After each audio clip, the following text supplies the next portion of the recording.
हर तरीके से उत्तर प्रदेश और भारत के डेवलपमेंट को लेकर हमारा संकल्प, हमारा समर्पण और हमारी प्रतिबद्धता और भी मजबूत होती जा रही है। साथियों, 11 मई को पोखरण से जो आत्मविश्वास प्रारंभ हुआ था, आज लखनऊ में वह और मजबूत हो रहा है। साथियों, अपनी बात समाप्त करने के पहले मैं कहना चाहता हूं कि जिन भारत विरोधी और आतंकी संगठनों ने भारत माता के मस्तक पर हमला करके कई परिवारों के सिंदूर मिटाए थे, उन्हें भारतीय सेना ने ऑपरेशन सिंदूर के माध्यम से इंसाफ दिलाने का काम किया है। और इसके लिए आज सारा देश भारतीय सेनाओं का अभिनंदन कर रहा है।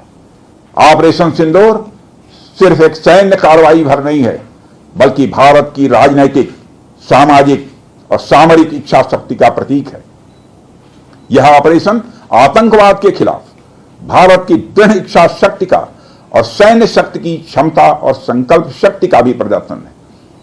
हमने दिखाया है, भारत आतंकवाद के खिलाफ जब भी कोई कार्रवाई करेगा तो आतंकवादियों और उनके आकाओं के लिए सरहद पार की जमीन भी सुरक्षित नहीं रहेगी। भारतीय सेनाओं ने ऑपरेशन सिंदूर को पाकिस्तान में मौजूद आतंकी ढांचा ढहाने के उद्देश्य से लॉन्च किया था। हमने उनके आम नागरिकों को कभी निशाना नहीं बनाया था, मगर पाकिस्तान ने न केवल भारत के नागरिक इलाकों को निशाना बनाया, बल्कि मंदिर, गुरुद्वारा, गिरजाघर पर भी हमले करने का प्रयास किया।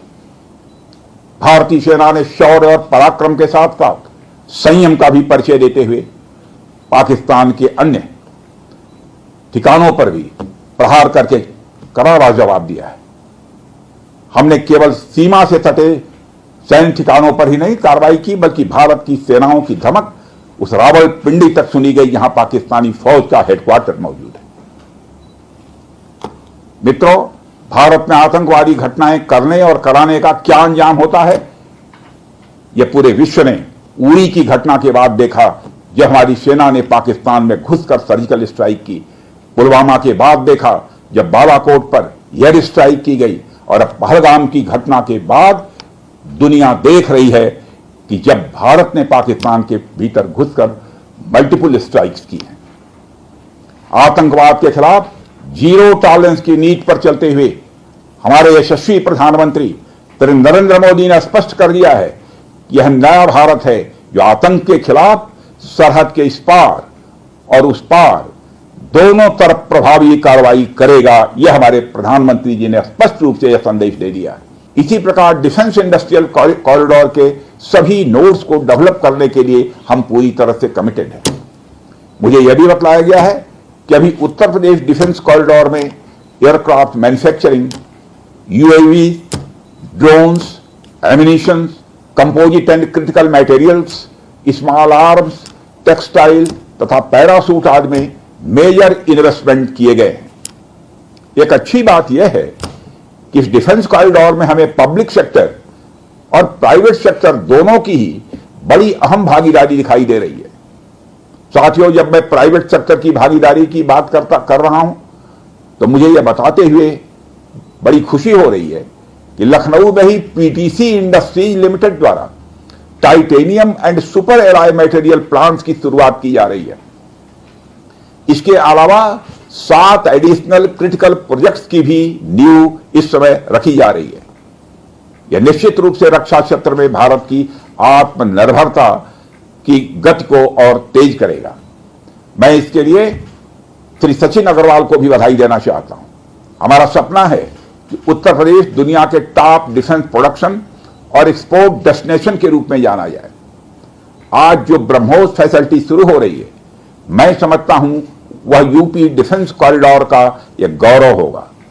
यह सिर्फ उत्तर प्रदेश का ही नहीं, बल्कि देश का सबसे बड़ा BrahMos integration and testing facility centre है। यह रक्षा क्षेत्र में भारत की आत्मनिर्भरता के प्रयास को भी मजबूती प्रदान करेगा।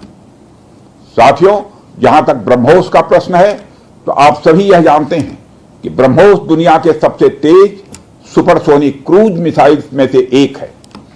ब्रह्मोस सिर्फ एक हथियार नहीं है, बल्कि यह अपने आप में एक मैसेज है। मैसेज हमारी आर्म्ड फोर्सेस के स्ट्रेंथ का है।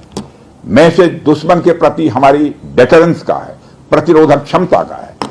मैसेज हमारी बॉर्डर्स की सेफ गार्डिंग के हमारी प्रतिबद्धता का है।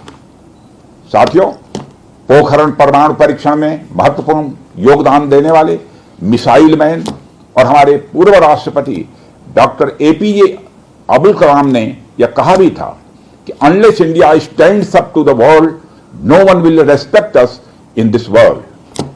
Fear has no place, only strength respects strength. अर्थात दुनिया कमजोरों का नहीं बल्कि शक्तिशाली का सम्मान करती है। उनका विजन था कि हमें अपनी ताकत को और मजबूत करना होगा। जब तक कोई देश ताकतवर नहीं होगा, दुनिया उसका सम्मान नहीं करेगी। आज भारत दुनिया के सबसे शक्तिशाली राष्ट्रों में से एक है। हम लगातार अपनी ताकत और बढ़ा रहे हैं और मैं समझता हूं कि आज जो फैसिलिटी सेंटर शुरू हो रहा है, यह भारत की शक्ति को और मजबूत करने में सहायक होगी।